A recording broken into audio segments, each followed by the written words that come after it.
Hasta aquí hemos definido la estructura de tensores en la variedad diferenciable. Los tensores son objetos geométricos, son máquinas lineales que tienen entradas para vectores y unoformas, y una vez que se llenan todas las entradas resulta un número. Y ese número es igual a la contracción de las componentes del tensor con las componentes de los vectores y las unoformas que están en las entradas. Ahora, el siguiente paso es definir la derivación de estos objetos. La derivación tiene que ser una operación que no solo derive los objetos, sino que además preserve su carácter de objeto geométrico. Si la derivada de un tensor tiene que ser también un tensor. Y lo cierto es que en general, con la estructura que tenemos hasta aquí, no vamos a poder definir la derivación de tensores, a menos que demos una estructura adicional, que luego veremos, que se llama la conexión. Sin embargo, sí es posible definir un cálculo diferencial e integral incluso en un espacio que es el espacio de las P-formas. Digamos, con la estructura que tenemos hasta aquí, vamos a poder sí derivar tensores totalmente antisimétricos de tipo 0P, esto es lo que llamamos las P-formas, y la derivada de una P-forma va a ser una P más 1 forma, va a ser también un objeto geométrico del mismo tipo, pero de rango más alto. Para definir esa derivación, que vamos a llamar la derivada exterior de P-formas, vamos a apoyarnos en algo que ya tenemos, que es la definición del diferencial de una función. La definición del diferencial de una función, que está acá, la podemos pensar también como la aplicación de un vector D a una ceroforma, que es la función f, y como resultado de la aplicación de ese vector, de ese operador D, hemos obtenido una unoforma, una forma de un rango mayor. La unoforma que llamamos el diferencial de la función f se vincula con la idea de gradiente, por la forma que tienen sus componentes en una base coordenada.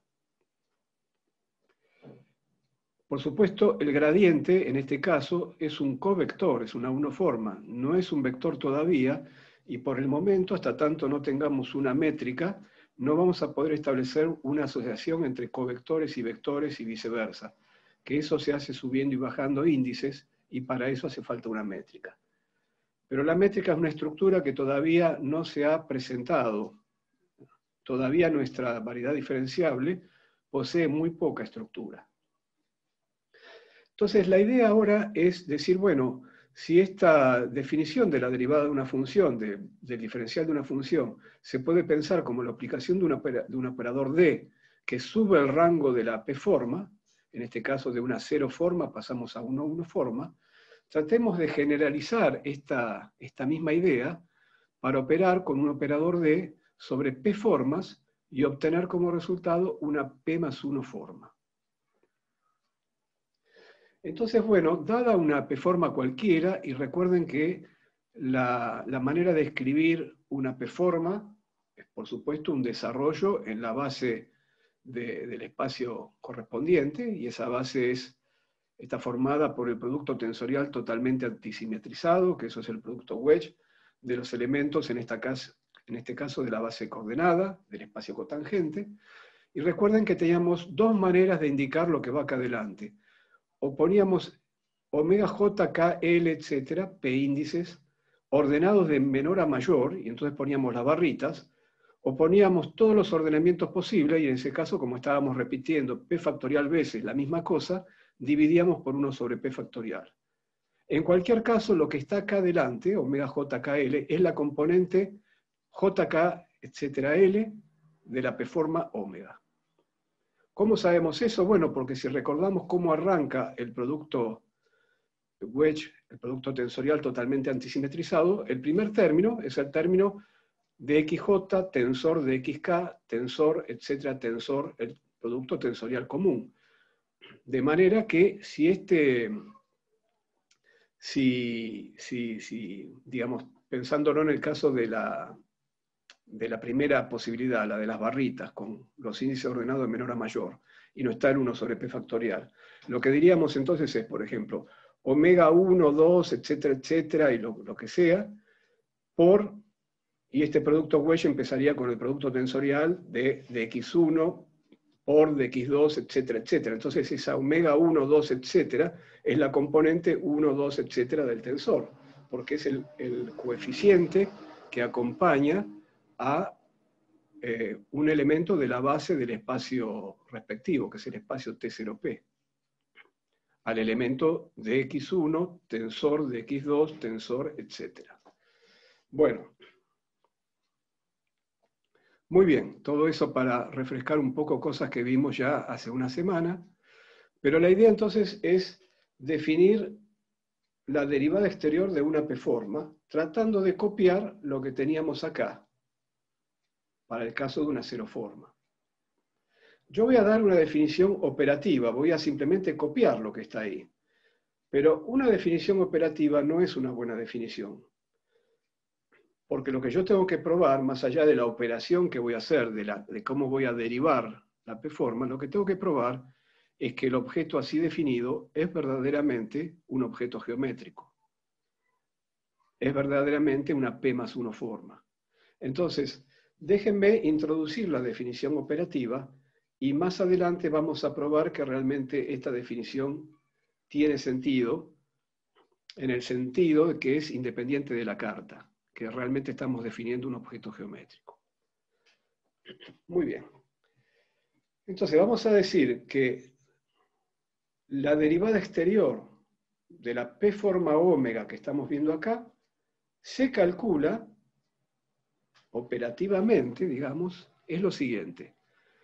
Consiste en derivar la componente, por supuesto, si estamos derivando, estamos pensando que tenemos un campo de P-formas. Tenemos una P-forma en un cierto entorno, tenemos una P-forma en cada punto del entorno.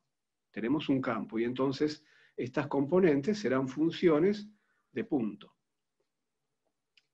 Entonces vamos a definir la manera de hacer esta operación.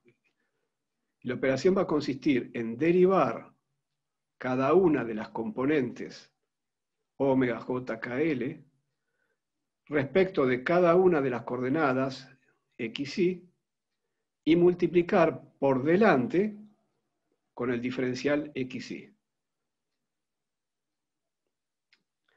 Digamos, esto que está acá es precisamente eso. Estoy tomando las componentes de la ceroforma, pero una ceroforma tiene una única componente, digamos. Es esta f, es una función. La estoy derivando y estoy multiplicando por el diferencial de la coordenada respecto de la cual derivé. Claro, como arranqué de una ceroforma, después no hay más nada, no tengo el producto wedge con ninguna otra cosa. Bueno, muy bien. Si alguien me pregunta, bueno, ¿y ahora que tengo acá esta supuesta P más 1 forma? Y digo supuesta porque tengo que probar que lo es, que es un objeto geométrico. ¿Cuál es la componente? ¿Cómo leo las componentes de esta P más 1 forma? Bueno, las leo de la siguiente manera. Del mismo modo que acá, cuando tengo una P-forma y no tengo las barritas del orden de menor a mayor, tengo que poner el 1 sobre, es decir, tengo que pensar el 1 sobre P factorial por delante y el resto es la componente, sin el 1 sobre P factorial.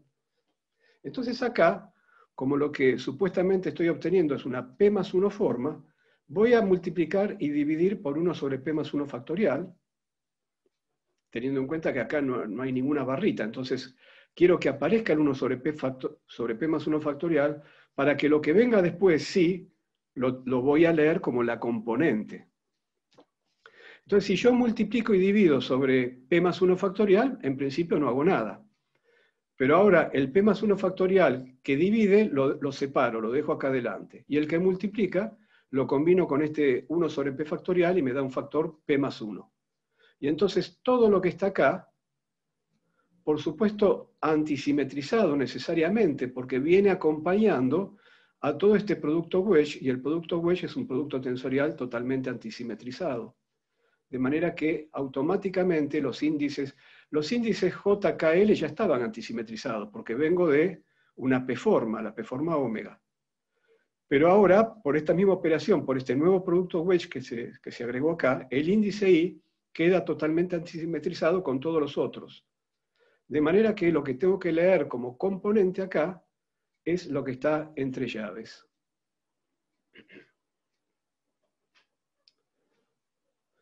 Bueno, entonces acá lo que dijimos, desconfiemos siempre de una definición meramente operativa.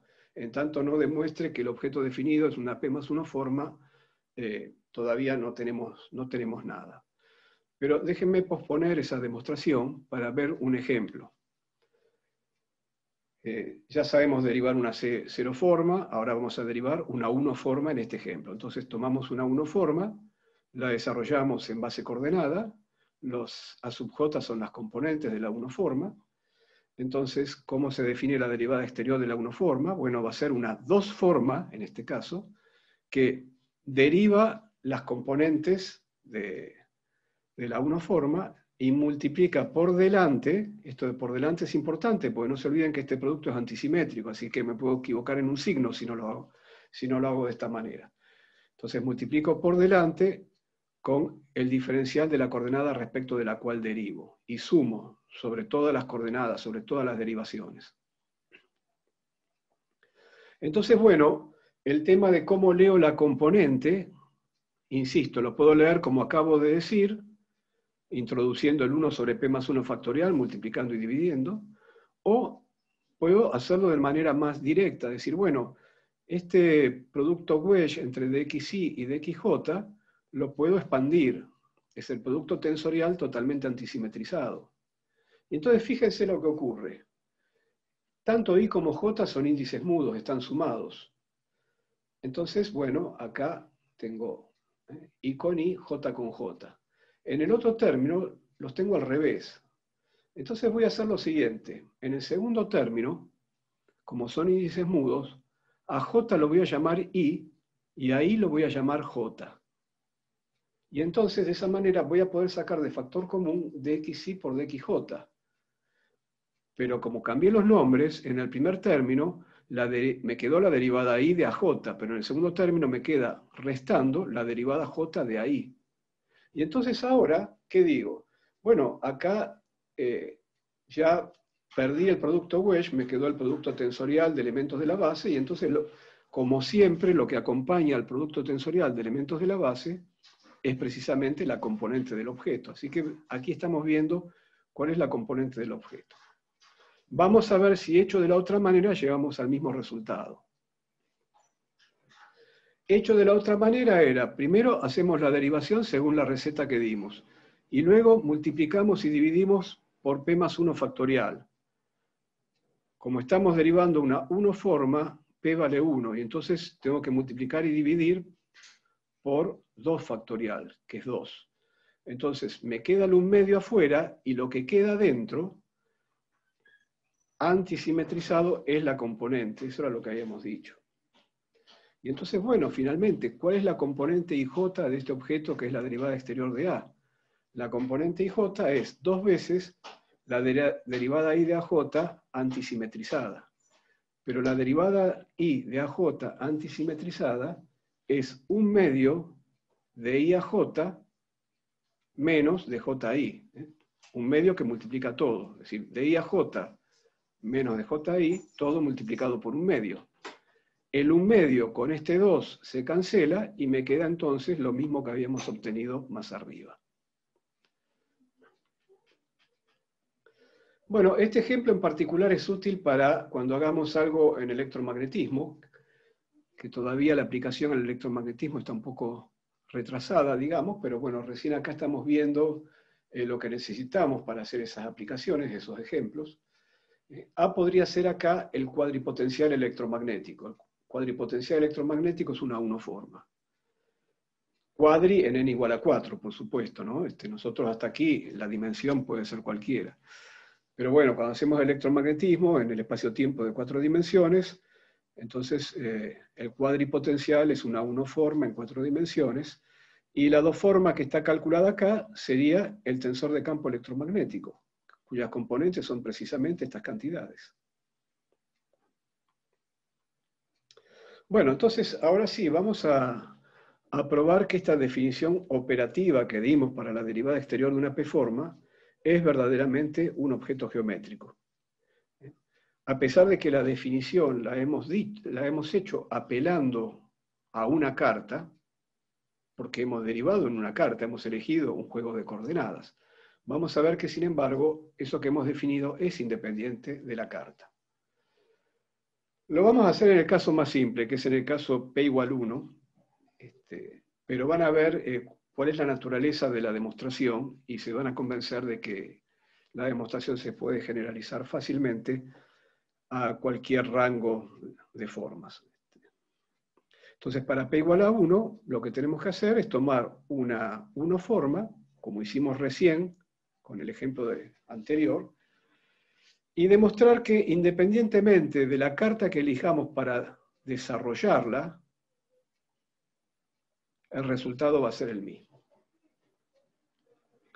Entonces voy a partir del desarrollo en la carta primada.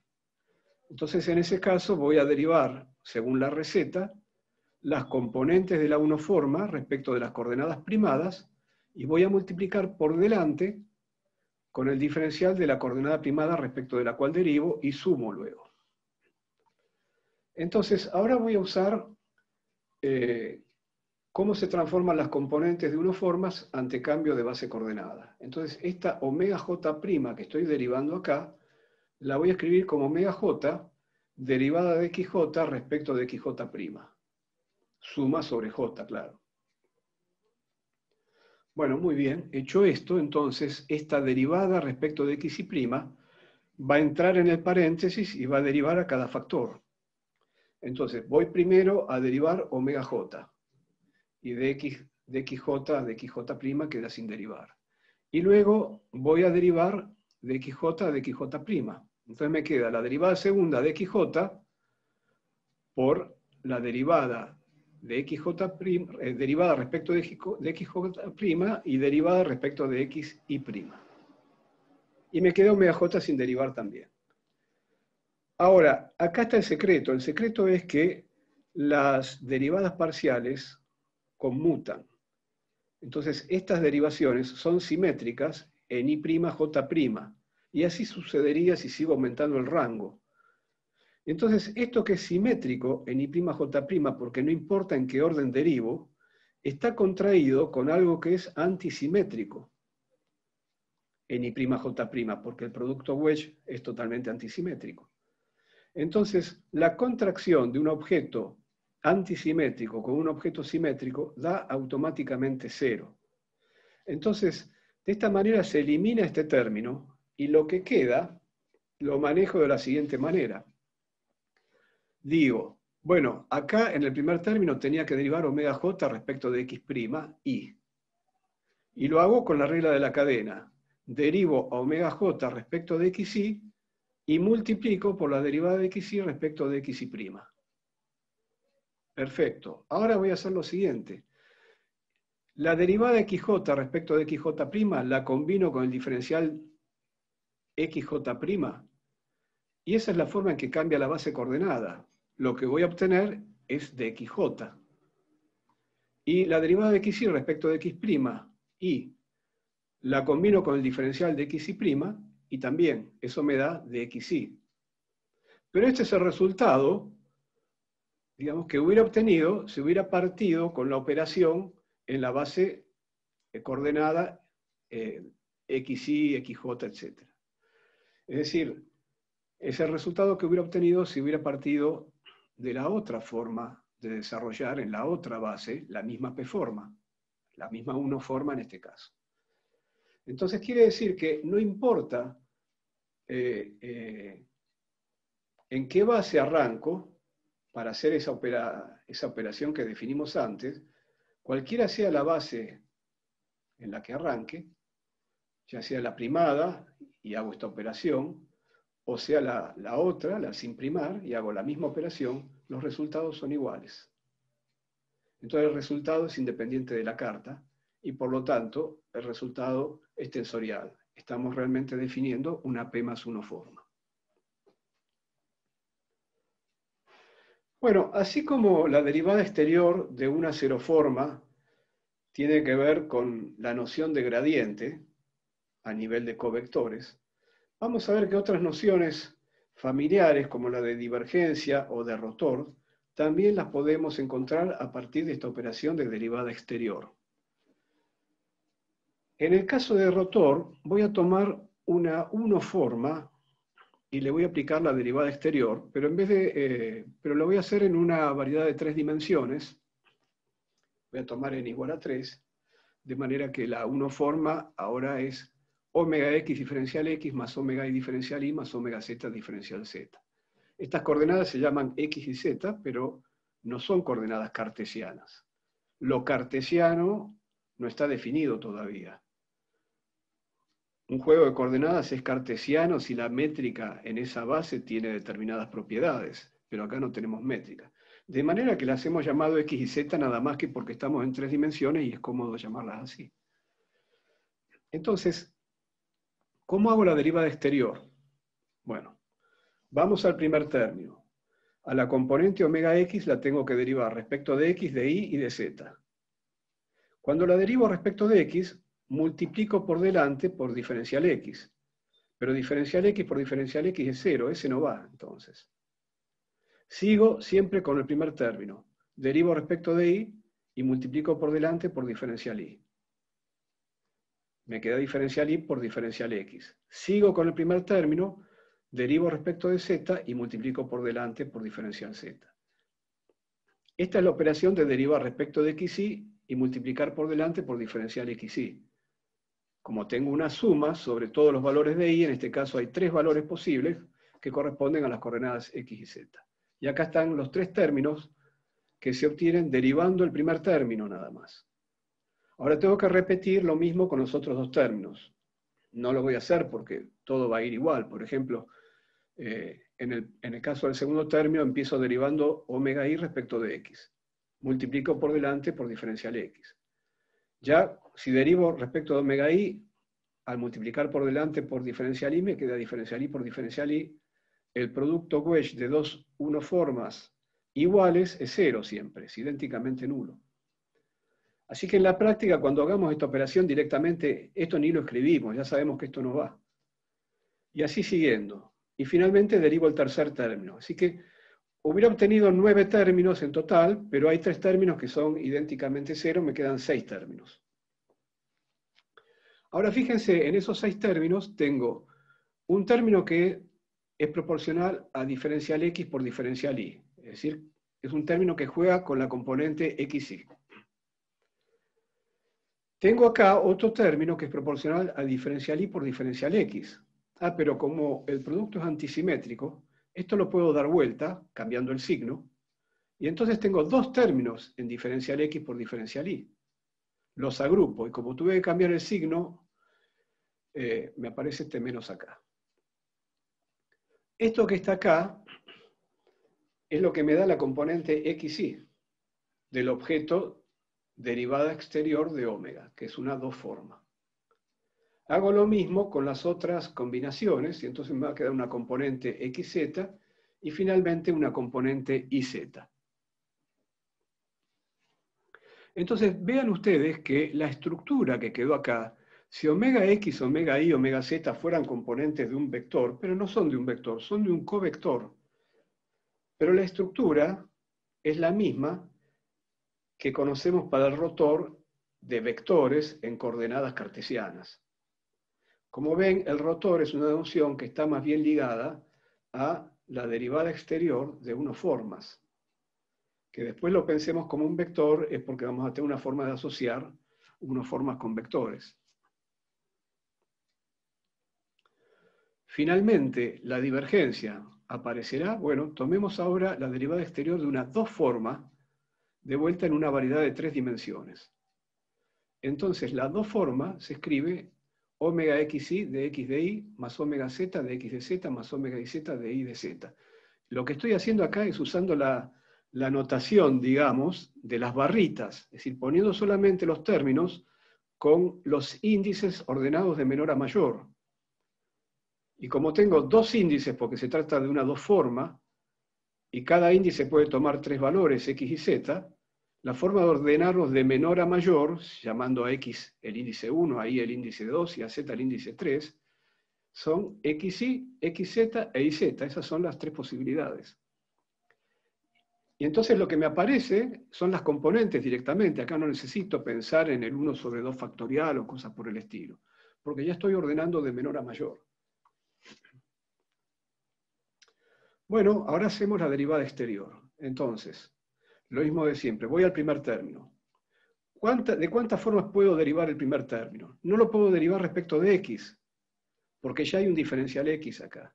No lo puedo derivar respecto de y, porque ya hay un diferencial y. La única derivada que puedo hacer es respecto de z. Entonces, derivo respecto de z y multiplico por diferencial z adelante. Ya está con el primer término. Voy al segundo. Solo puedo derivar respecto de y. Derivo omega xz respecto de y multiplico por diferencial y por delante. Y el último término solo lo puedo derivar respecto de x. De manera que esto ya me ahorró un montón de trabajo, que si no hubiera tenido la notación del producto wedge, hubiera derivado un montón de términos y después los hubiera cancelado al final de la cuenta. Entonces, estos tres términos no son linealmente independientes, porque dz por dx por dy es lo mismo que dx por dy por dz, porque para pasar de z a atrás tengo que hacer dos permutaciones. En cada permutación me cambia un signo y finalmente entonces como hice dos permutaciones no cambio nada. Así que esto que está acá es lo mismo que dx por dy por dz. Estos dos términos los puedo agrupar en uno solo. Y lo mismo pasa acá. dy por dx por dz es menos dx por dy por dz. Entonces, todo finalmente, claro, si estoy derivando en tres dimensiones una dos forma, lo que estoy obteniendo es una tres forma. Y una tres forma en tres dimensiones tiene una sola componente independiente. Eso es lo que está diciendo esta situación, donde los tres términos, en realidad, no son independientes, son todos proporcionales a dx por dy por dz, con la observación de que en uno tuve que cambiar un signo. Entonces, acá diríamos que si yo pensara a omega y z como la componente x de un vector, a menos omega xz como la componente y de un vector y a omega xy como la componente z de un vector, esto sería la divergencia de ese vector. Precisamente esa relación, por supuesto acá no hay ningún vector, hay una dos forma, pero esa relación es la que observamos, por ejemplo, entre las componentes espaciales del tensor de campo electromagnético y las componentes del campo magnético, ¿no? La componente IZ del tensor de campo electromagnético del F tiene que ver con la componente X del campo magnético B, etc. Bueno. Entonces, la divergencia, que a menudo la vemos como un escalar, en realidad es una tres forma. Claro, tiene una única componente independiente, ¿no? Lo mismo que pasaría con un escalar, pero es una tres forma. Una propiedad muy importante de la derivada exterior es la nilpotencia. La nilpotencia significa que si aplicamos dos veces la derivada exterior, sucesivamente la derivada exterior, el resultado siempre es idénticamente nulo, no importa a qué se lo apliquemos. Lo muestro para el caso más sencillo, que es aplicárselo dos veces a una cero forma. Y de vuelta va a estar el tema de que las derivadas parciales forman un objeto simétrico, porque conmutan, que va a quedar contraído con un objeto antisimétrico, que es el producto wedge. Si yo aplico dos veces la derivada exterior, la primera me da el diferencial de la función, lo que se asocia con la noción del gradiente de la función. Si aplico una vez más, tengo que derivar las componentes respecto de xy y multiplicar por delante por diferencial xy y sumar sobre todo y. Y entonces de vuelta ya tenía una suma sobre j y ahora tengo un objeto que es simétrico en ij contraído con un objeto que es antisimétrico en ij y eso automáticamente da cero. Se imaginarán ahora que entonces en esta nilpotencia de la derivada exterior se contienen varias propiedades que conocíamos como cosas separadas.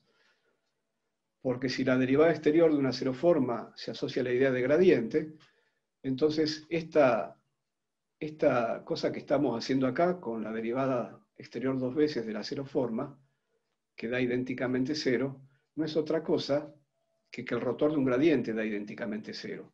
Porque acabábamos de mostrar que tomarle la derivada exterior a una unoforma era una suerte de rotor. Y tomarle la derivada exterior a una ceroforma es una suerte de gradiente, de manera que lo que tenemos acá a la vista es que el rotor del gradiente es cero. Pero también vamos a encontrar en todo esto que la divergencia del rotor es cero.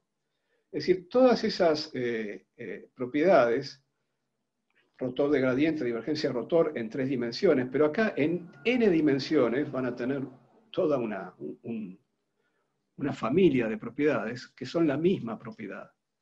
Entonces, acá nuevamente el lenguaje de derivada exterior, el lenguaje de p-formas, nos ayuda a ver que propiedades que consideramos como cosas separadas son en realidad una única propiedad. ¿Cuál es esa propiedad? Es la nilpotencia de la derivada exterior.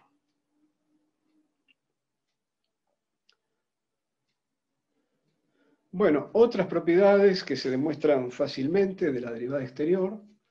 La derivada exterior de una suma de p-formas, siempre, por supuesto, si estoy sumando formas, las que sumo tienen que ser del mismo rango, no puedo sumar p-formas con q-formas, ¿no? La derivada exterior de dos p-formas es lo mismo que la suma de la derivada exterior de cada una de ellas.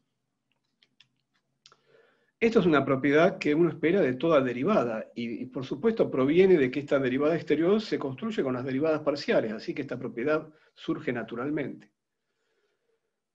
La derivada exterior de dos funciones, del producto de dos funciones, bueno, es la función S por la derivada exterior, es decir, el diferencial de la función G, más la función G por la derivada exterior de la función f, que es el diferencial de f.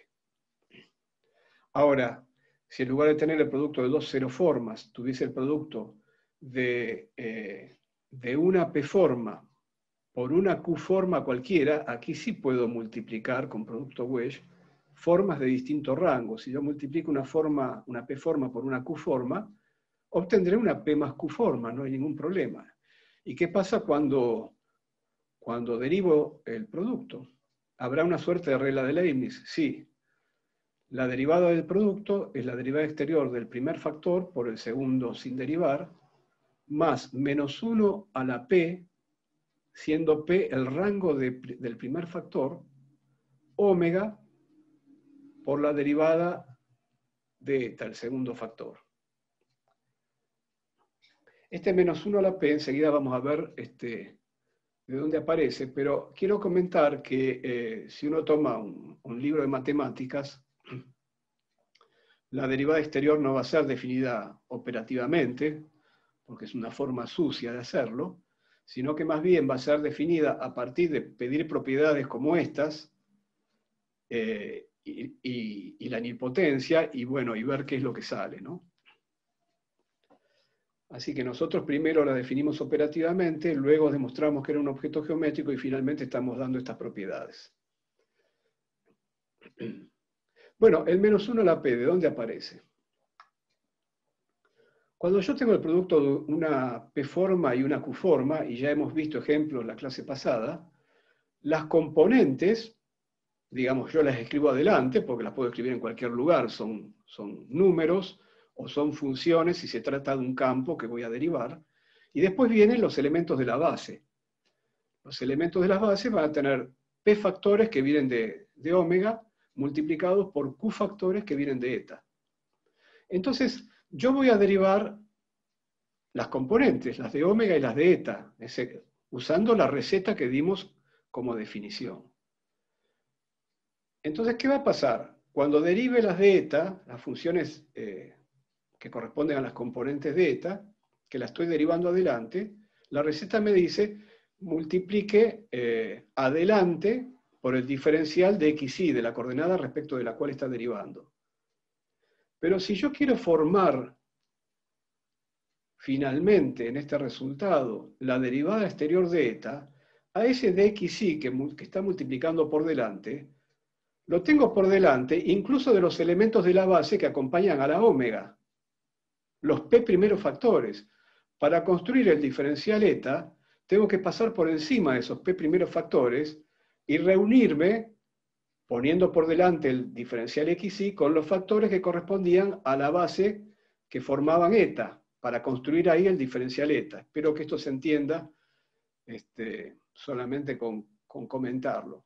Entonces, como tengo que pasar el diferencial xy, que corresponde a la coordenada respecto de la cual derivo, por encima de p factores que venían con el ómega, para formar finalmente el diferencial de eta, entonces cada uno de esos pasos, cada vez que paso por encima de un factor, estoy conmutando en un producto antisimétrico y me genera un -1. Y como paso por encima de p factores, voy a tener un -1 a la p.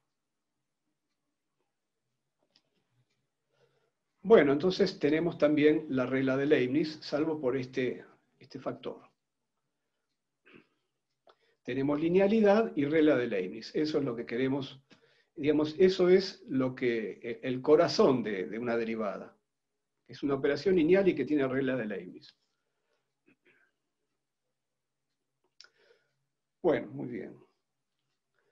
Formas exactas y formas cerradas. Una p-forma se dice exacta si se puede escribir como la derivada exterior de una p-1 forma. Alfa es exacta si alfa se puede escribir como la derivada exterior de una p-1 forma beta. Al tomarle la derivada exterior a beta, genera una p-forma como es alfa.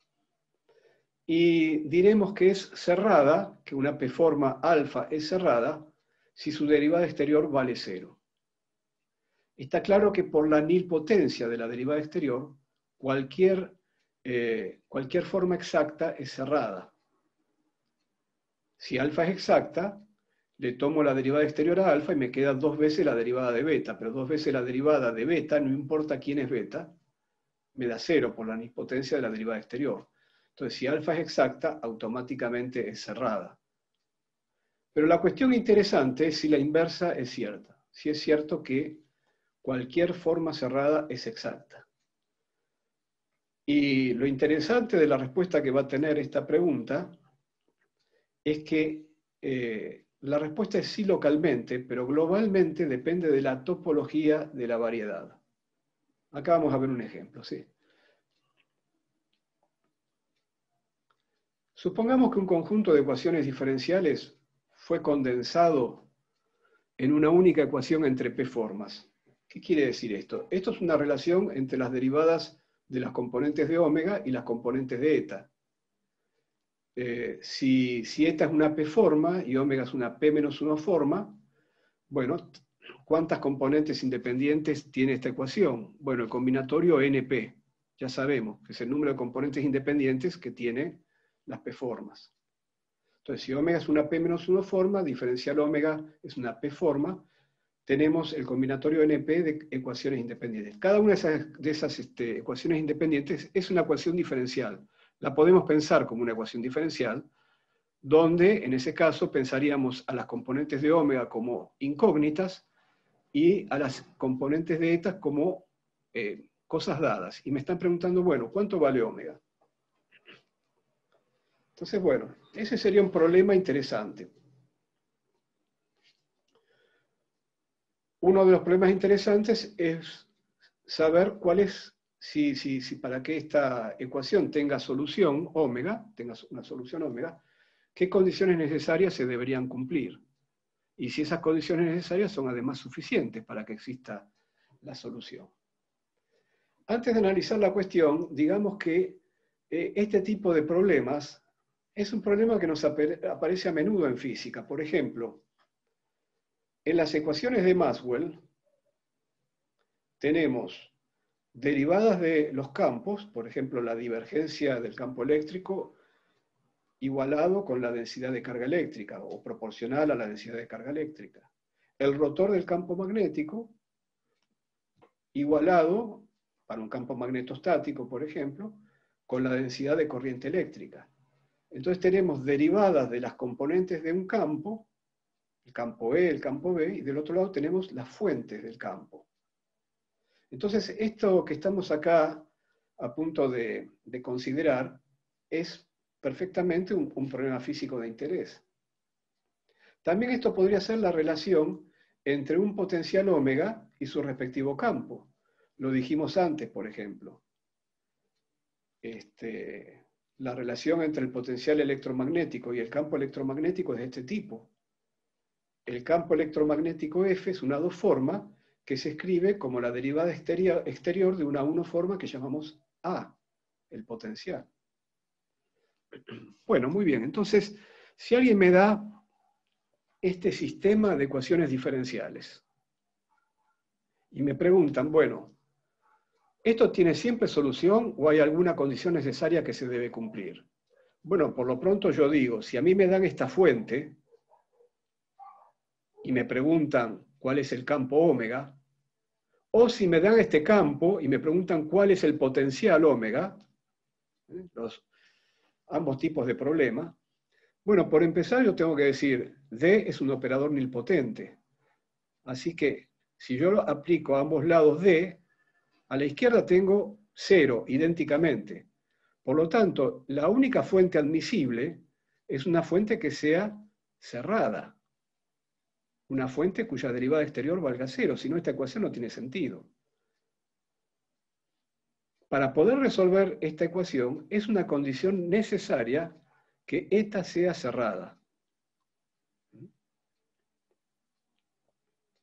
Ahora, aun si la condición necesaria se cumpliera, no hay garantía de que exista la solución, porque para que la solución exista, la forma eta no solo tiene que ser cerrada, tiene que ser exacta, porque lo que la propia ecuación está diciendo es que la forma eta, una vez que encontremos la solución ómega, va a ser una forma exacta. Entonces la cuestión de si toda forma cerrada es exacta o no, es una cuestión importante porque tiene que ver, por ejemplo, con si un conjunto de ecuaciones diferenciales tiene solución o no. Al menos ecuaciones diferenciales que se puedan condensar en esta única ecuación entre P formas. Más allá de la cuestión, suponiendo que la solución ómega existe, la solución ómega no va a ser única, porque si yo reemplazo a ómega por ómega más una forma exacta, eso también va a ser solución, porque si yo obtuve la solución ómega y en lugar de ómega reemplazo por esto, bueno, la derivada exterior aplicado sobre esta forma exacta diferencial alfa automáticamente se cancela y entonces ómega más diferencial alfa va a ser también solución. Para cualquier P-2 forma alfa. Bien. Entonces, vamos primero a lo de la condición necesaria. Y de vuelta, como siempre, vamos a hacer un ejemplo sencillo. Vamos a tomar dimensión n igual a 2 y el rango de eta va a ser 1. Eta va a ser una 1 forma. Entonces, en ese caso, ómega va a tener que ser una 0 forma. Quiere decir que las ecuaciones van a ser de este tipo. La derivada de una 0 forma f respecto de x es una cierta cantidad que conocemos, que me dan como dato, f va a ser la incógnita, a esa cantidad la voy a llamar eta x, y la derivada de f respecto de y va a ser otra cantidad que me dan como dato, que es eta y, una cantidad que va a ser una función en general de x y de y, tanto eta x como eta y. Entonces acá tengo un sistema de ecuaciones diferenciales para la función f, que es mi incógnita. Y digo, qué interesante, este sistema lo puedo condensar en una única ecuación en 3 formas. Me armo la forma eta, que la defino como eta x diferencial x más eta y diferencial y me armo con lo otro evidentemente es el diferencial de la función f. Entonces, para que la solución f exista, la condición necesaria es que eta sea cerrada. Entonces pidamos que eta sea cerrada. Que eta sea cerrada significa que si le tomo el diferencial a eta, eso me dé 0. Entonces tomémosle el diferencial a eta. En el primer término, que es eta x diferencial x, solo puedo derivar respecto de y, porque ya tengo el diferencial x. Y el espacio tiene dimensión 2. No puedo derivar respecto de z, de w o de lo que fuere. Solo me queda la coordenada y. Entonces derivo respecto de y,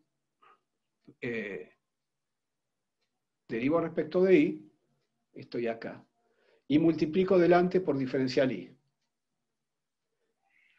Y a fin de ordenar la base, doy vuelta a diferencial y por diferencial x y me sale un signo menos. Es este signo menos que está acá, es de eta x a de y con un signo menos. Voy al segundo término, solo puedo derivar respecto de x. Hago la derivada de eta y respecto de x y multiplico por delante por diferencial x. Entonces sale de factor común diferencial x por diferencial y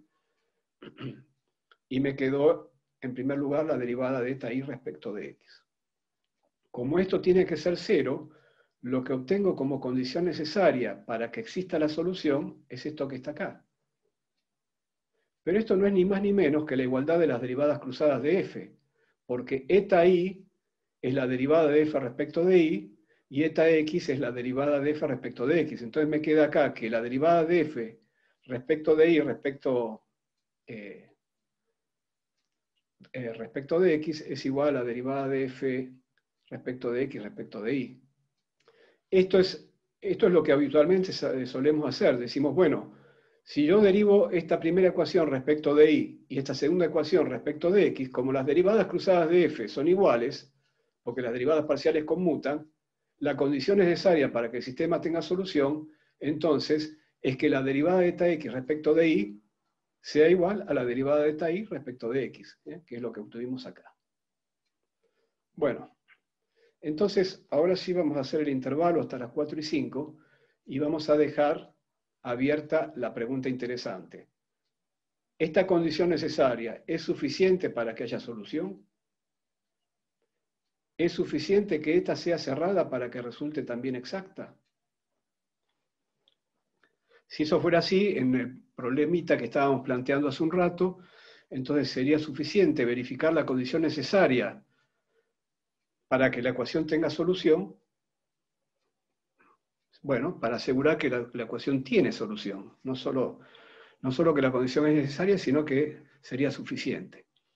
Entonces, había dicho que, sorprendentemente, tal vez, la respuesta a la cuestión tiene que ver con la topología global de la variedad. De todos modos, no tenemos que preocuparnos mucho en el sentido de que la respuesta siempre es sí localmente. Si se cumple la condición necesaria, localmente yo puedo encontrar una solución. Pero la existencia de una solución en toda la variedad, una solución global, depende de la topología global de la variedad. Yo lo voy a mostrar en un ejemplo muy sencillo, hecho en el espacio euclidiano, hecho con un campo magnético y un campo eléctrico, para ponerlo en términos más familiares.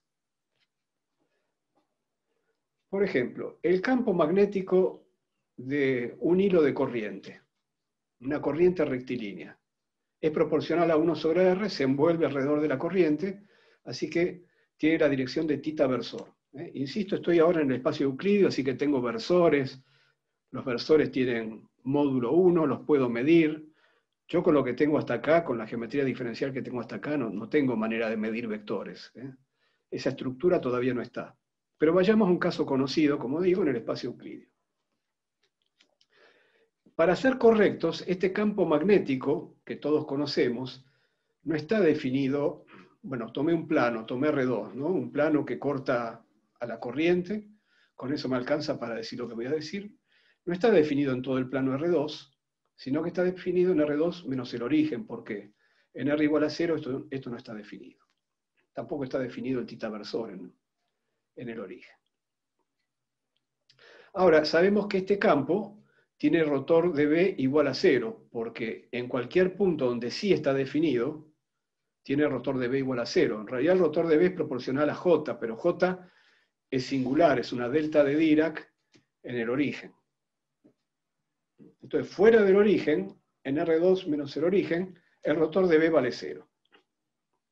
Entonces, podría preguntarme, bueno, yo sé que el rotor de un gradiente siempre vale 0. ¿Eso me autoriza a decir que B es el gradiente de una función?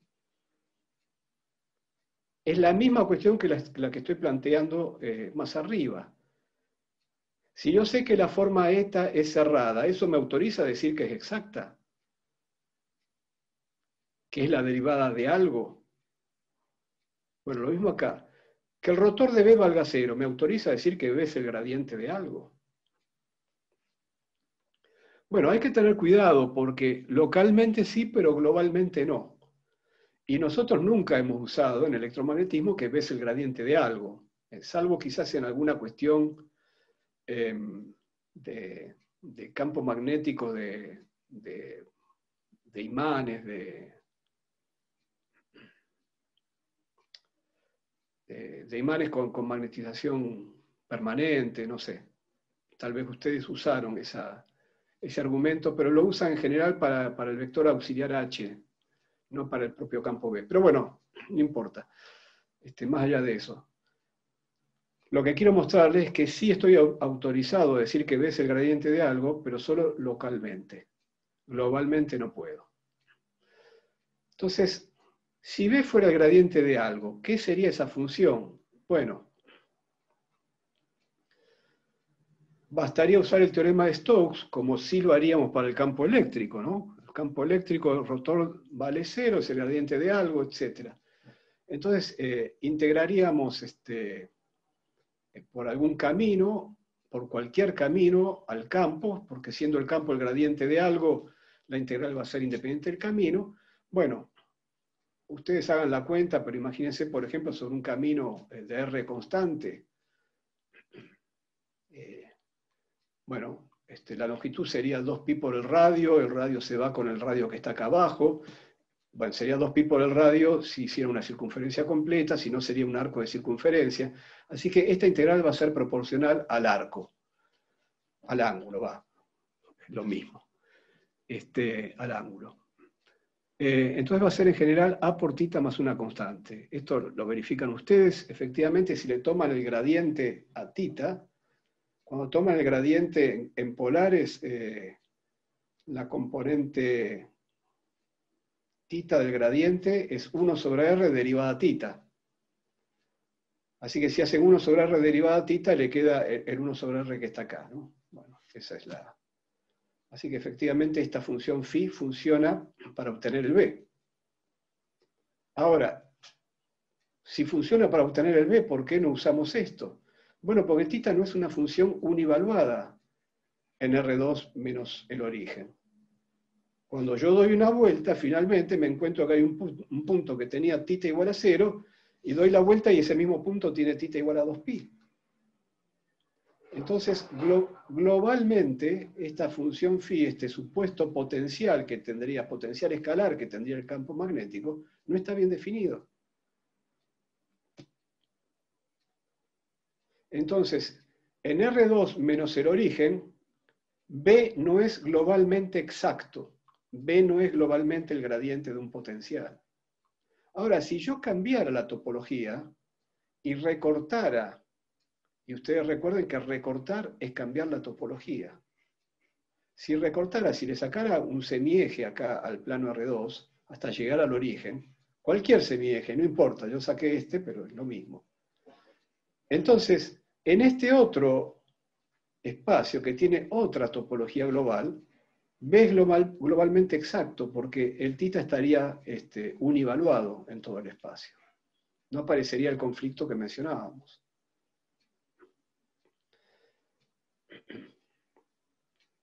Ahora, esto no quita que para otros campos que tengan rotor cero sí exista un potencial escalar bien definido. Por ejemplo, en el caso del campo eléctrico, de una carga puntual en el origen, también este campo está bien definido en R2 menos el origen. Y sabemos que tiene un potencial que está bien definido en todos lados. Bueno, así que En general, el hecho que se cumpla la condición necesaria no significa que haya solución global. Pero puede haberla para algún caso particular como este que está acá. En esta situación sí la hay. Un ejemplo todavía más simple. En vez de tomar una variedad de 2 dimensiones, como la que acabamos de ver, voy a tomar una variedad de una dimensión. Entonces, la ecuación que quiero resolver ahora es que el diferencial de una f, que forzosamente va a tener que ser una cero forma, es igual a una 1 forma que me dieron de dato. En este caso, la eta, la 1 forma que me dan de dato, es x diferencial x. Como hay una única dimensión, la única coordenada que va a aparecer es x. ¿Esto tiene solución? Bueno, por supuesto, todos conocemos la solución, es x cuadrado sobre 2 más una constante. Ah, pero esta solución es local. ¿Cómo que es local? ¿Qué tiene de malo esta solución? Ah, porque para saber si es local o no, o si puede funcionar globalmente, tengo que saber cómo es la topología global de la variedad. Supongamos que esta x fuera una coordenada sobre un anillo, que la topología global de la variedad fuera la de un anillo. Entonces esta x, al dar la vuelta al anillo, llegaría a un punto donde se contraría con el origen de las x, y entonces tendríamos que en ese punto x vale 0, pero también vale el valor que sale de dar la vuelta al anillo. Entonces esta función f no quedaría univaluada. Entonces la solución es local, no es global. Bueno, todas estas cuestiones que estamos diciendo que involucran las propiedades topológicas globales de la variedad versus las relaciones entre formas exactas y cerradas, según sea la topología global de la variedad, toda forma cerrada es exacta o no, es el campo de acción de lo que se llama la cohomología, para quienes quieran ahondar en este tema.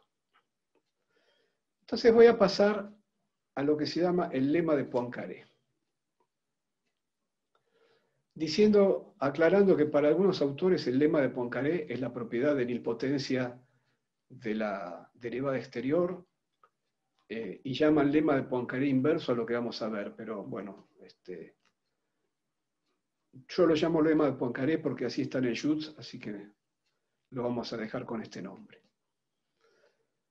El lema dice que en un entorno contraíble a un punto, acá de vuelta hay que pensar en la plancha de goma, estamos hablando de topología, en un entorno contraíble a un punto.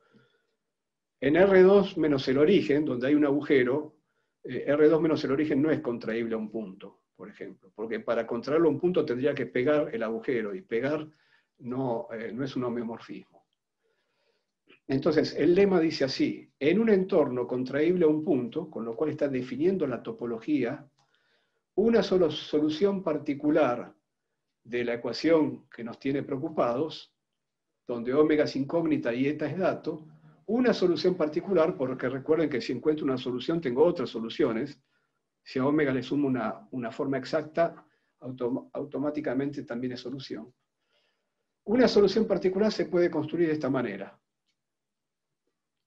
Aquí lo que vemos es una cierta integración, una variable t, que es la variable de integración, están las coordenadas y están las componentes de la forma eta que me dieron como dato, de la p forma eta. P acá es el grado de eta. Entonces me dicen que de esta manera se encuentra una solución particular de esta ecuación. Yo voy a dar un ejemplo ahora y voy a dejar como ejercicio una demostración, y si queda tiempo voy a hacer la demostración al final de la clase. Igual en el apunte escrito está la demostración. Bueno, fíjense que en esto de contraer a un punto, noten que el argumento de las componentes de la P forma eta, el argumento está evaluado en un punto cualquiera del entorno en el que estamos resolviendo. Ese punto, estas coordenadas x1, xn, corresponden al punto en donde estoy evaluando la solución. Pero a su vez, las variables están multiplicadas por t y t corre de 0 a 1, así que ese punto está siendo llevado al origen en esta integración. Bueno, voy a demostrar voy a dejar como ejercicio la demostración, como decía. La demostración la vamos a hacer, el ejercicio queda planteado para el caso p igual a 1, que es el caso más simple. Y no hay que olvidar en la demostración que esta función eta tiene que ser forzosamente cerrada, tiene que cumplir la condición necesaria. Es decir, tenemos que explotar el hecho de que eta es cerrado para poder demostrar que esto es solución de la ecuación. Pero lo voy a hacer primero con un ejemplo, no voy a demostrar nada, simplemente voy a mostrar un ejemplo. Supongamos que la ecuación que me dieron es esta, es decir, eta es y diferencial x más x diferencial y que estoy en dimensión 2. Lo que me dice, entonces, el lema de Poincaré es que para el caso donde p vale 1, acá me queda t a la 0, así que este factor no está. Entonces me quedan las componentes de eta multiplicado por las coordenadas.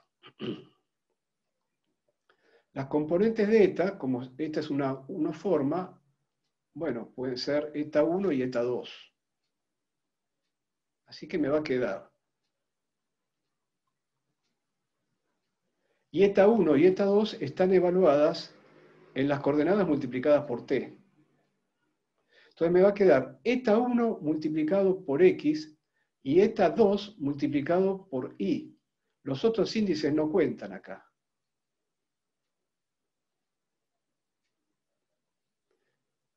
La solución que estoy buscando es una cero forma. Porque esto está igualado a una 1 forma, así que omega tiene que ser una cero forma, no tiene índices. Entonces, tomo eta x, la multiplico por t, porque el argumento de eta x va multiplicado por t, me queda t por i. Y a eta x, es decir, cuando el índice i vale 1, la multiplico por x1, que es x. Entonces me quedó t i por x. Hago lo mismo con el otro término, tomo eta i vale x, pero el argumento de eta i lo multiplico por t, y eta i se combina con i, porque cuando el índice i vale 2, acá va x2, y x2 es y. Antes de calcular esto, yo tengo que mirar la ecuación que me dieron. Yo a propósito puse una ecuación que era una tontería, que la podíamos resolver solamente de mirarla. Está claro que la solución omega es i por x. Porque si yo le tomo el diferencial a i por x, me sale i diferencial x más x diferencial y. I por x es un producto de dos ceroformas. Es como el diferencial de f por g. Pero bueno, ¿qué es lo que quedó dentro de la integral? Quedó 2 veces t y x. Yx sale fuera de la integral, porque la integral se hace sobre t.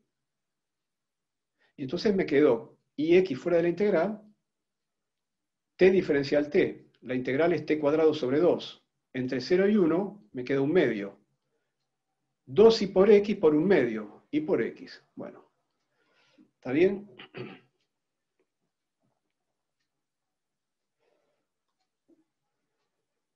Bueno, vamos a otro teorema que también ayuda a resolver ecuaciones diferenciales, o cierto tipo de ecuaciones diferenciales, y tenemos que pasar primero por una definición. Dado un conjunto de m unoformas linealmente independientes, que sean linealmente independientes quiere decir que si las multiplico entre sí, el resultado es distinto de 0.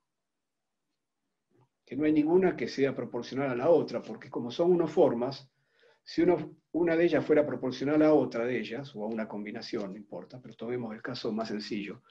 Si una fuera proporcional a otra de ellas, entonces, bueno, el producto de dos unoformas iguales da 0. el factor de proporcionalidad queda aparte, digamos, pero el producto de dos formas iguales da 0, así que ya en ese caso serían linealmente dependientes y, bueno, para que sean independientes el producto de todas ellas tiene que ser distinto de 0. Bueno, un conjunto de M unoformas linealmente independientes se dice cerrado si al multiplicar el producto de todas ellas por el diferencial o por la derivada exterior de cada uno de ellas, el resultado es 0. Es decir, para cada una de las alfa, es decir, esto es para todo K, la derivada exterior de alfa K multiplicada por el conjunto de las M unoformas linealmente independientes da 0. La derivada exterior de alfa K es una dos forma,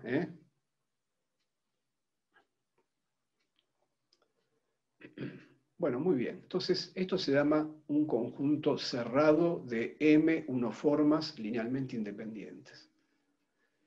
El teorema de Frobenius, que es un teorema que va a aparecer en los libros en muchas versiones, adaptadas al objeto de estudio, pero es siempre el mismo teorema, digamos, con el disfraz adecuado para lo que se está estudiando.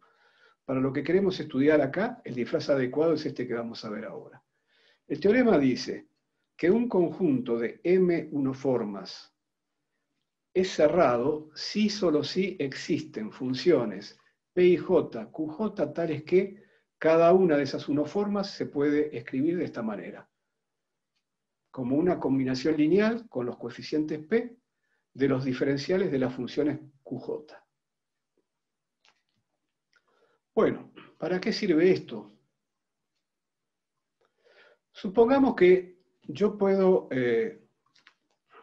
digamos, condensar un sistema de ecuaciones diferenciales, no en una única ecuación entre P formas como habíamos hecho antes, pero sí en cambio en M unoformas igualadas a 0. Supongamos que yo puedo escribir un sistema de ecuaciones diferenciales como un conjunto de M unoformas igualadas a 0. Enseguida vamos a verlo en un ejemplo, ¿no? Entonces, y me pregunto, este sistema de ecuaciones diferenciales que agrupé de esta manera, ¿admite solución o no?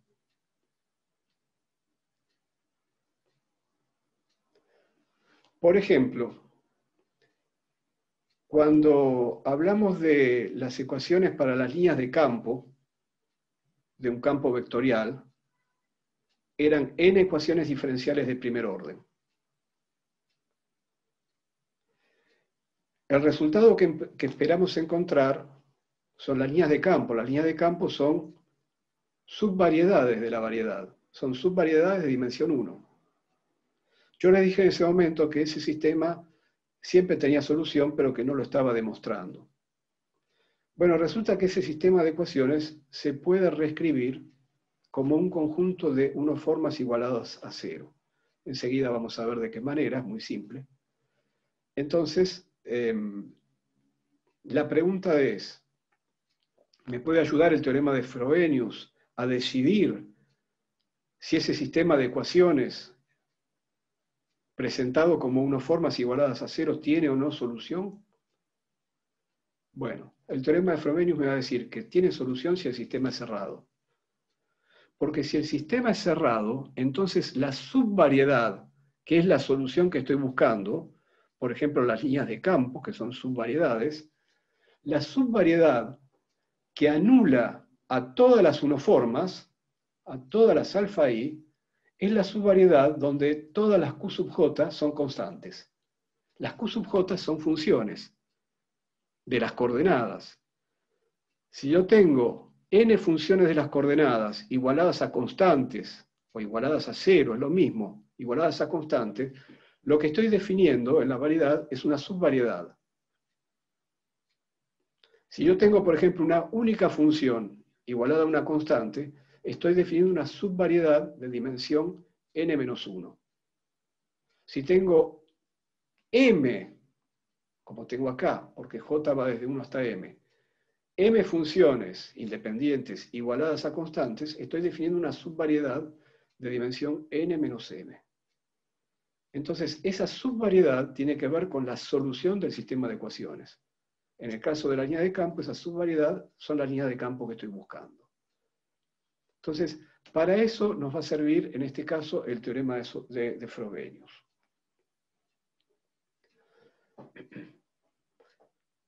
Antes de ir a las líneas de campo, veamos, como siempre, un caso que sea de los más simples. Si yo tengo una única unoforma, si m vale 1. Si m vale 1, bueno, no me tengo que plantear si son linealmente independientes, es una sola. Lo que tengo que ver es el sistema cerrado. Como tengo una única unoforma, la alfa 1, digamos, lo que tengo que ver es si diferencial alfa 1 por alfa 1 vale 0. Entonces el teorema dice que si vale 0, eso es sí, solo si ocurre que existen estas P y estas Q tales que esa única unoforma, en este caso va a ser una sola P y una sola Q, se puede escribir como P diferencial Q. Eso es lo que dice el teorema. Para una única unoforma dice que si B por diferencial B, siendo B una unoforma, si B por diferencial B vale 0, eso es sí, solo si B se puede escribir como P diferencial Q. Bien. Si estoy, además de n igual a 1, si estoy en dimensión 2, el miembro de la izquierda del sí, solo sí, se cumple automáticamente, porque si B es una unoforma, diferencial B es una dos-forma. B por diferencial B es una tres-forma, pero en dimensión 2 no hay tres formas. De manera que en dimensión 2, cualquier unoforma cumple el miembro de la izquierda del teorema de Frobenius. Entonces, en dimensión 2, cualquier unoforma se puede escribir como P diferencial Q.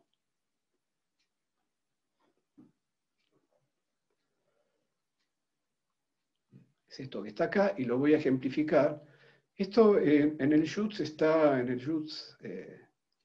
el último capítulo, me parece que hay aplicaciones de este tipo de cosas a la termodinámica. Pero yo lo voy a aplicar para el campo de velocidades de una rotación rígida. De vuelta, velocidad es un vector, acá estamos trabajando con una unoforma. Así que me estoy imaginando que estoy en un espacio euclídeo, y bueno, el campo de velocidades de una rotación rígida es de este tipo, es un campo tangencial. En coordenadas cartesianas tiene esta forma, esta ómega sería la velocidad de rotación, esto es el ómega por R, digamos. El ómega por R del cuerpo rígido.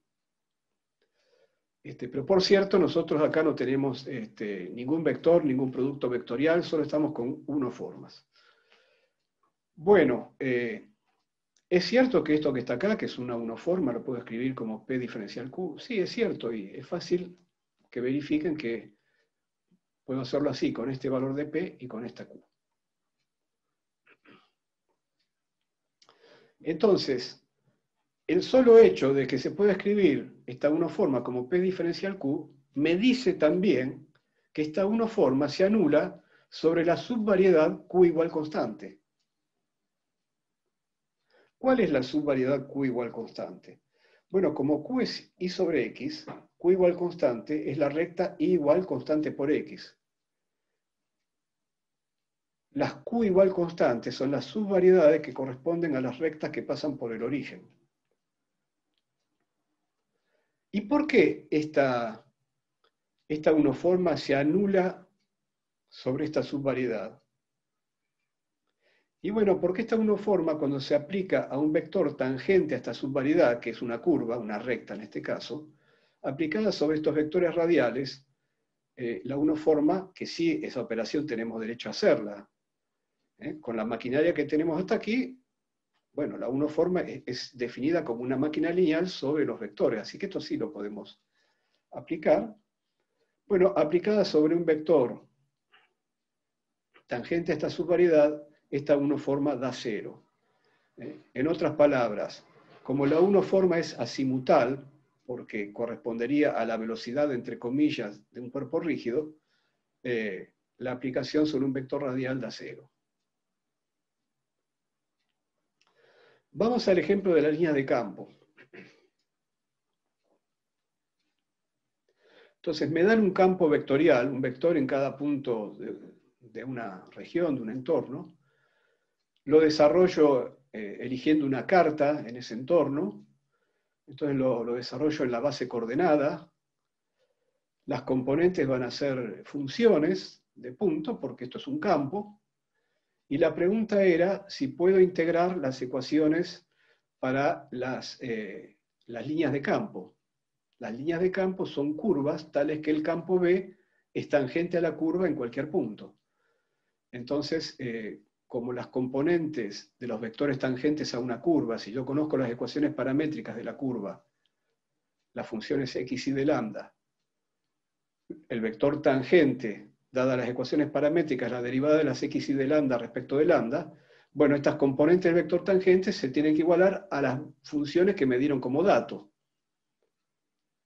Entonces, de vuelta, acá tengo un sistema de ecuaciones diferenciales que lo voy a reescribir como un conjunto de unas formas que se anulan. Son n ecuaciones diferenciales, una para cada índice i. Si yo paso el diferencial lambda multiplicando, entonces lo que puedo decir es que tengo la unoforma diferencial xi menos bi de x diferencial lambda que se anulan. Es decir, me interesa saber sobre qué subvariedad se anulan estas unoformas, porque esas subvariedades van a ser las líneas de campo. Ahora, ¿en dónde están definidas estas unoformas? ¿En un espacio de qué dimensión? Bueno, yo acá veo n coordenadas xy y una nueva coordenada que es lambda. Estas unoformas están definidas en un espacio de n más 1 dimensiones. Así lo tengo que pensar. En ese caso, yo estoy representando en un espacio de n más 1 dimensiones este conjunto de n ecuaciones diferenciales que originalmente estaban planteados en un espacio de n. Bien, el paso siguiente es averiguar que sean linealmente independientes estas unoformas. Esto es fácil de ver porque, bueno, si las multiplico todas entre sí, en fin, no va a haber ningún término, es decir, van a haber términos que se anulen, pero siempre van a quedar términos de la forma, por ejemplo, de x1, de x2, de x3, de xn, que eso no se anula, de x1, de x2, de xn-1, de lambda, eso tampoco se anula, etc. Es decir, van a quedar términos vivos. Así que eso se los dejo a ustedes como ejercicio, pero es fácil demostrar que este conjunto de n unoformas es linealmente independiente. Lo siguiente para ver si podemos aprovechar el teorema de Frobenius es ver si se cumple el miembro izquierdo del teorema de Frobenius. El hecho de que sea un conjunto de unoformas cerrado. Entonces tengo que tomarle la derivada exterior a cada una de ellas y multiplicar por todas ellas. Pero ¿qué pasa? La derivada exterior de una unoforma es una dos-forma. Una dos-forma multiplicada por n unoformas me da una n más dos forma. Pero estoy en un espacio de n más 1 dimensiones. Una n más dos formas es automática, desaparece, no existe en un espacio de n más 1 dimensiones. Así que esto se va a anular automáticamente. Por lo tanto, puse mi sistema de ecuaciones para resolver las líneas de campo en la forma de n unoformas linealmente independientes que se anulan y que además forman un conjunto cerrado. Bueno, ya está. Por el teorema de Frobenius tengo garantizado que existe la solución, que existe una subvariedad definida por n funciones QJ igual constante, y en un espacio de dimensión n más 1, n funciones me dan una subvariedad de dimensión 1, y bueno, y eso representan las líneas de campo. En esa subvariedad voy a tener la relación x y de lambda que estoy buscando como ecuaciones paramétricas para las líneas de campo. Bueno, como quedó tiempo, vamos a ir a la solución del ejercicio. El ejercicio era demostrar que esa integral que nos había aparecido en el lema de Poincaré efectivamente era una solución particular de la ecuación de omega igual a eta. Entonces, el ejercicio pedía que al menos se haga para el caso de eta igual a una 1 forma, a p igual a 1. En cuyo caso omega es una 0 forma. Yo había dado un ejemplo nada más que eso, un ejemplo muy fácil, donde esa integral se resolvía muy fácil, pero no había hecho una demostración general. Entonces, de vuelta, como p es igual a 1, este factor t a la p menos 1 no va a estar. Y como p es igual a 1, entonces estos índices jk no van a estar, la omega va a ser una 0 forma, no va a tener índices, el único índice va a ser este índice i, que está sumado con el xi que está acá. Entonces de vuelta voy a tener que hacer eta x por x, eta i por i, etcétera, ¿no? Entonces, bueno, tengo eta x, que es eta 1 por x, y eta 2, que es eta y por y. Luego, los argumentos de la eta, que es nuestro dato, hay que escribirlos en la forma t por x, t por y, donde t es la variable de integración. Y la integración se realiza entre 0 y 1. Si yo quiero demostrar que esto es una solución particular de esta ecuación, lo que tengo que hacer es tomar el diferencial de omega, es decir, derivar omega respecto de x y respecto de y, y ver que la derivada de omega respecto de x me da eta x, y la derivada de omega respecto de y me da eta y. Así que voy a hacer la derivada de omega respecto de x, con eso va a alcanzar. Si demuestro que me da eta x, la otra es exactamente igual, porque, digamos, acá no hay ninguna diferencia entre x e y. Muy bien, entonces para hacer la derivada de omega respecto de x, tengo que ver dónde encuentro a x. Tengo que entrar con la derivada respecto de x en la integral, en el integrando, y derivar ahí adentro, porque la integral se hace sobre t, es una variable independiente de x. Entonces a x lo voy a encontrar acá, y lo voy a encontrar, claro, en los argumentos de eta 1 y de eta 2. Entonces tengo un primer término cuando derive a esta x, la que acompaña a eta 1, y entonces me queda eta 1. Tengo un segundo término que consiste en derivar a eta 1 respecto de su argumento, que lo voy a llamar x grande, es una composición de funciones que tengo que derivar. Entonces voy a derivar a eta 1 respecto de su argumento, que lo llamo x grande, y luego derivo el argumento respecto de x, y me queda t. Pero esa t que me quedó está multiplicada por la x, entonces me da una x grande acá afuera. Todo este resultado, por cierto, está evaluado en x grande igual a t por x chica y en y grande igual a t por y chica. A los efectos de integrar en t, tengo que saber dónde está escondida la t, quedó escondida acá.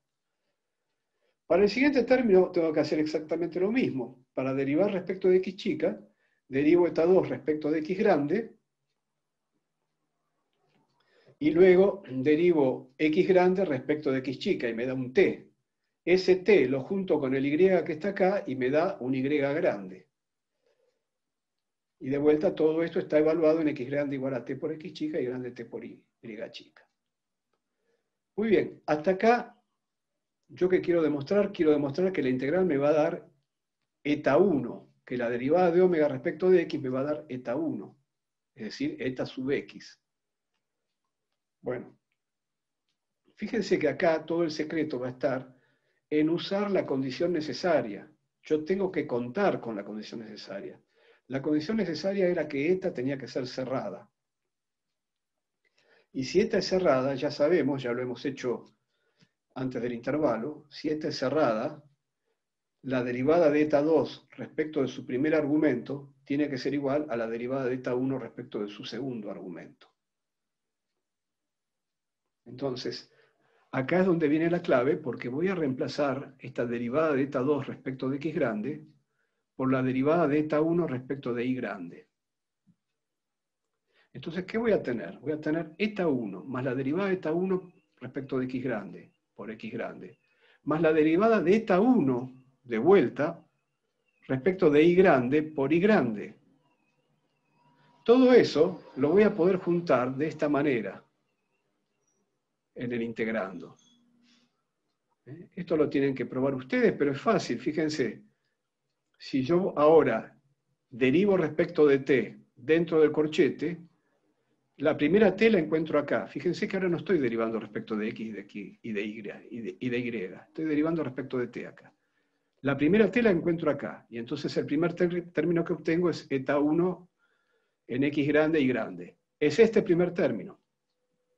Si ahora derivo respecto de t acá adentro, siempre voy a tener una derivada de eta 1 respecto de x grande, respecto de y grande, y son los dos términos que siguen.